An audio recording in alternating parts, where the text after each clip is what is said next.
पाटील साहेब, आपले माननीय उदय सामंत साहेब, आमचे शंभूराजे साहेब आणि आपले प्रसाद लाड साहेब यांनी येऊन आपल्या मागण्याच्या संदर्भातली सगळी चर्चा केली. आपण त्यांना जे आपलं म्हणणं आहे ते स्पष्टपणानं मीडियाच्या समोरच सांगितलेलं आहे की तुम्ही 58 लाख ज्या नोंदी शोधल्यात कुणबीच्या, ते प्रमाणपत्र सगळे द्या. तुम्ही आत्तापर्यंत जेवढे वाटप केलेत आणि राहिलेले सगळे वाटप 28 ऑगस्टच्या आत करा. त्यांनी तेही कबूल केलं की आम्ही सगळे इथून मागं किती दिलेत त्याचा डाटा घेतो आणि इथून पुढं जे द्यायचे राहिले ते सगळे देऊन घेतो. त्यांना 28 ऑगस्टच्या आत आपण ते विषय सांगितला. ज्या मराठा बांधवांनी अर्ज केलेले त्यांना कुणबी प्रमाणपत्र द्या आणि ज्या बांधवांनी व्हॅलिटीसाठी अर्ज केले ते जाणून बुजून जिल्ह्यातले रोखून धरलेत ते सुद्धा आपण सगळ्या व्हॅलिट्या द्या. आपण सातारा संस्थांचा JR काढला आहे, याच्यावर पण आपण हैदराबाद संस्थांचा आपण JR काढला आहे, त्याच्यावर पण चर्चा केली की तुम्ही JR काढला आहे तो खरा काढला आहे का खोटा काढला आहे ते जरा समाजसमोर स्पष्ट सांगा. तर त्यांचं म्हणणं होतं आम्ही खराच काढला आहे. खरा काढला आहे तर मग कुणबी प्रमाणपत्र का वाटप होत नाही आहेत आणि व्हॅलिट्या का दिल्या जात नाही. तर मग आता त्याच्यात काय ते दुरुस्त्या करतो म्हणले. आम्ही हैदराबाद गॅजेटप्रमाणे मराठवाड्यातल्या मराठ्यांना कुणबी प्रमाणपत्र देतो, व्हॅलिट्यासुद्धा द्यायच्या, तीसुद्धा प्रक्रिया करतो. म्हणलं तुम्ही त्या अधिकाऱ्यांशी बसा, अधिकाऱ्यांना विचारा की तुम्हाला काय अडचणी येत आहेत. कारण सरकार बोलून जाताना अधिकाऱ्याला अडचणी येतात, अधिकारी पण अडचणीत नाही आले पाहिजे प्रमाणपत्र. त्या विषयावरती चर्चा केली. त्यांनी एक आत्ता JR काढला होता मराठ्यांना OBCच्या सवलती, त्या सवलतीसुद्धा लागू झालेल्या नाही आहेत. 100% फीज घेतल्यात. मग आता सवलती तर लागू केल्यात, सोयीसुविधा पण नाहीत. परराज्यातल्या पोरात ॲडमिशनं घेतलेत. त्या संदर्भातला सुद्धा विषय ह्या 28 ऑगस्टच्या आत सगळ्या अंमलबजावणी तुम्ही त्याची करून ती लागू करा हे पण सांगितलं आपण. केसेसच्या संदर्भातला विषय झाला की तुम्ही राज्यातल्या केसेस जे आहेत ते मागं घ्या. त्यांनी सांगितलं आता 1300 काहीतरी घेतल्यात, काहीतरी 68 काहीतरी राहिल्यात म्हणले, त्या पण प्रक्रिया आहे. त्यावरही चर्चा आपण पुऱ्या महाराष्ट्रानं तुम्ही पण ऐकली. तेही मागं घेण्याच्या संदर्भातली चर्चा. EWS ECBC आणि ESBCचे जे पोर आहेत निवड झालेले त्यांच्या नियुक्त्याच्याबद्दलसुद्धा त्यांनी सांगितलं आम्ही आता बैठक घेतो आहे. मला वाटतं उद्या त्याला बैठक घ्यायलाच वाटतं ते त्या विषयावरती. कॅबिनेटचे काय बैठकीत ते चर्चा करतील. पण MPSCच्या पोरांचा विषय घेतला होता, त्याही विषयात ते मार्ग काढून देतो म्हणून तीही जबाबदारी त्यांनी स्वीकारली. माझ्या बलिदान दिलेल्या बांधवांचे निधी आणि नोकरीचा विषय राहिला आहे. हे सगळे विषय सुटल्याशिवाय आणि विशेष म्हणजे सातारा, कोल्हापूर, औंध, पुणे आणि बॉम्बे गव्हर्नमेंटचा गॅजेटियरचा JR मला पाहिजे लागू अंमलबजावणीसहित. त्यावरही त्यांनी सांगितलं की तोही काढतो आम्ही, अहवाल मागून घेतला आहे.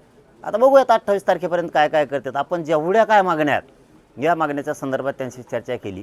परंतु याच पत्रकार परिषदेच्या माध्यमातून मी महाराष्ट्रातल्या मराठा समाजाला विशेष करून सांगतो, ज्यांच्या नोंदी सापडलेल्या असूनसुद्धा कुणबी प्रमाणपत्र देत नाहीत अशाने 28 ऑगस्टला अर्ज घेऊन अंतरवालीत या. मला निपटारा काढायचा बरं का. पुन्हा सांगतो मराठा समाजाला, ज्यांनी व्हॅलिटीसाठी अर्ज केलेत पण व्हॅलिटी देत नाहीत त्यांनी अर्ज घेऊन 28 ऑगस्टला या. मला ते अर्ज घेऊन ठेवून तुम्हीसुद्धा इथंच राहायचं आहे. मला ते सरकारला दाखवायचे हे पोर आहेत आणि यांचे कामं राहिलेत म्हणून. आणि ज्यांनी हैदराबाद गॅजेटनुसार सुद्धा अर्ज केलेले असतील देत नाहीत त्यांनीसुद्धा अर्ज घेऊन या. म्हणजे कुणाचा विषय मागं राहायला नको. नोंद असून कुणबी प्रमाणपत्र नाही, कुणबी प्रमाणपत्र असून व्हॅलिटी नाही. कोणाच्या चुलत्याला दिली पुतण्याला देत नाहीत, पुतण्याला दिली बहिणीला देत नाहीत. तुमचे ते अर्ज घेऊन या, तिकडं पण अर्ज करा. अधिकाऱ्यांकडं, तहसीलदारकडं, SDMकडं तुमचे अर्ज करा त्या प्रमाणपत्रासाठी आणि मग इकडं सुद्धा एक त्याची झेरॉक्स कॉपी घेऊन या. म्हणजे जेणेकरून आपल्याला सरकारशी बोलता येईल.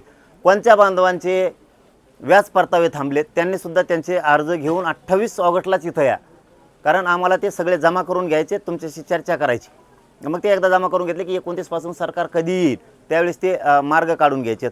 कोणत्या विद्यार्थ्यांचे पंजाबराव देशमुखांच्या माध्यमातून शिष्यवृत्त्या राहिल्यात, सारथीच्या कुठल्या योजना राहिल्यात त्याविषयी आपण चर्चा केली. निधी सगळा द्या महामंडळाचा ते पण सांगितलं आहे, सारथीला पण द्या म्हणून सांगितलं आहे.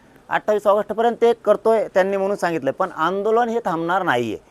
29 ऑगस्टला आंदोलन होणार आहे. मला हे निर्णायक आंदोलन करायचं आहे. मराठा समाजाची मागणी मला पाठीमागं ठेवायची नाही आहे. मराठा समाजानं हे विषय समजून घ्या.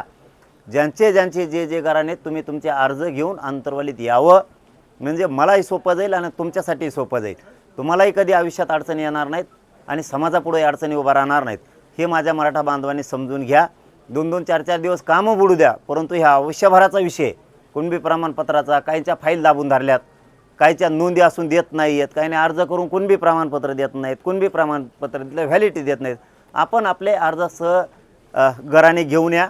महाराष्ट्राभरातले जे पोरांचे ॲडमिशनं झालेत पुढं त्यांना अडचणी यायला लागल्यात. जर विद्यार्थ्यांना येता येत नसेल तर विद्यार्थ्यांनी त्यांच्या वडिलांना पाठवलं, भावाला पाठवलं तरी अर्ज घेऊन चालतं आहे, तोच हजर असावा असं काही नाही.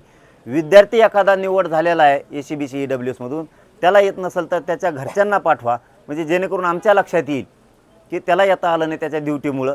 परंतु मराठा समाजाने मात्र खडबडून जागे व्हा आणि सामान्य मराठ्यांनी आपल्या लेकराबाळाच्या कल्याणासाठी घराच्या बाहेर पडा. तुम्हाला जसं येता येईल तसं या, 29ला या, 30ला या, 1ला या, 2ला या, 4ला, 5ला, पण मराठा यावेळेस राज्यातला घरी राहता कामा नाही. नोकरदान पण, व्यावसायिक पण, राजकारणी मराठा पण आणि गरीब मराठा पण.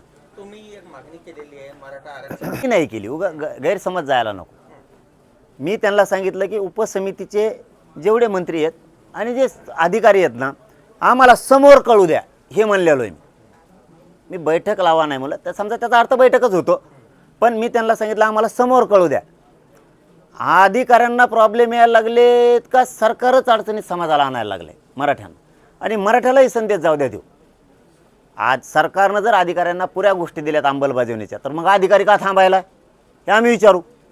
आणि अधिकाऱ्यांना व्हॅलिडिटीला, कुणबी प्रमाणपत्र द्यायला, गॅजेटनुसार प्रमाणपत्र द्यायला, नोंदीनुसार प्रमाणपत्र द्यायला, त्याला जर काही अडचण येत असेल तर मी अधिकाऱ्यांसाठी म्हणतो सरकारकडून तुमच्यासाठी व्यवस्थित करून घेतो. आणि सरकारच मुद्दाम करत असेल तर ते आम्हाला कळू द्या, आणि सरकार करत नसेल तर अधिकारी करायला लागले सगळं सरकारनं देऊन सुद्धा हेही कळू द्या. याच्यासाठी तुम्ही आंतरवलीतच अधिकाऱ्यांना बोलवा.